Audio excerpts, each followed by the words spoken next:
Hey guys, at Horror Critic here, and today we're going to be talking about Friday the 13th. This is my first episode in a series of the 31 Days of October. So basically, I'm going to be reviewing one horror movie every day until October 31st, which is the end of October and the day of Halloween, the most important day in probably every horror fan's life, I would say.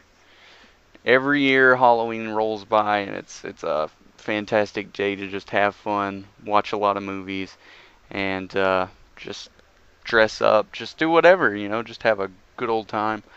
So basically, with this movie, it's a definite importance in the slasher genre. A lot of people say this movie founded the slasher genre, and I completely agree. Some people are like Psycho, Halloween, Texas Chainsaw. I mean, those are all different. This movie really started a formula where it's teenagers all together having sex, and then they're getting killed off by someone. I think this movie really kicked the slasher genre into gear because after Friday the 13th, it was like, okay, well, they had done Halloween. That was like a different kind of movie. That was like a real high class movie, but it was still, about the same kind of topic.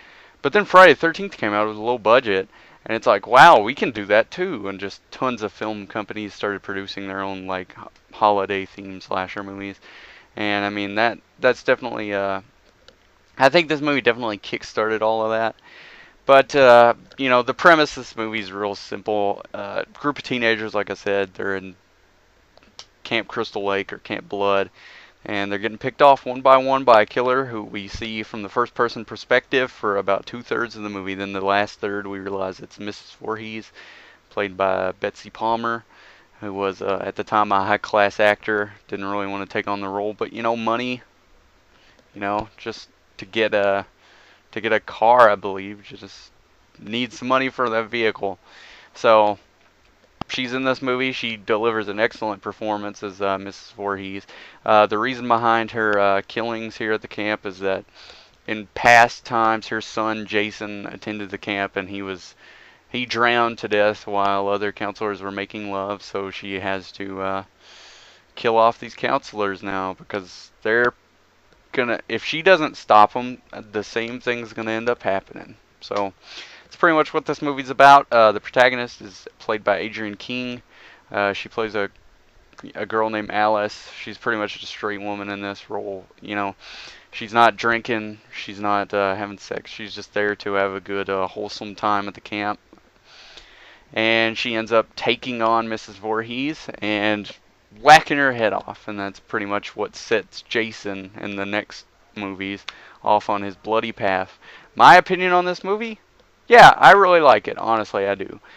It's not my favorite in the franchise, that's for sure, because I do like Jason. But I mean, that's a complaint about this movie that I hear more frequently than I should. That's for sure. Because in the grand scheme of things, this movie's just like all the other Friday the 13th movies, except for it's Jason's mother. It's not Jason, but I mean, it's the same style of movie, so I don't see why people would really complain that it's not Jason, because this was the first movie in the franchise. Jason wasn't even established as a serial killer yet. So, why would people complain about that? I mean, I understand if you've seen a movie before this one first, because I did too.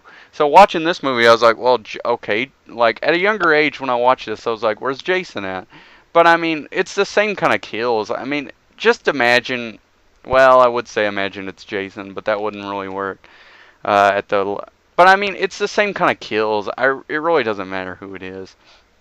But yeah, I like it. It's a good movie, and it definitely contributed a lot to the horror film genre in general, the slasher film genre a lot. 1980 horror, 1980s horror. A lot of it was, a lot of things were based on this movie. So this movie was an important little movie, and for the next 11 days, I'll be doing the rest of the Friday the 13th films, and then from so on, the other ones will be a surprise, but you'll probably be able to tell from the first movie of the series. Um, so yeah, thank you guys for watching. Tomorrow will be Friday the 13th Part 2, and see ya, and have a good October 1st.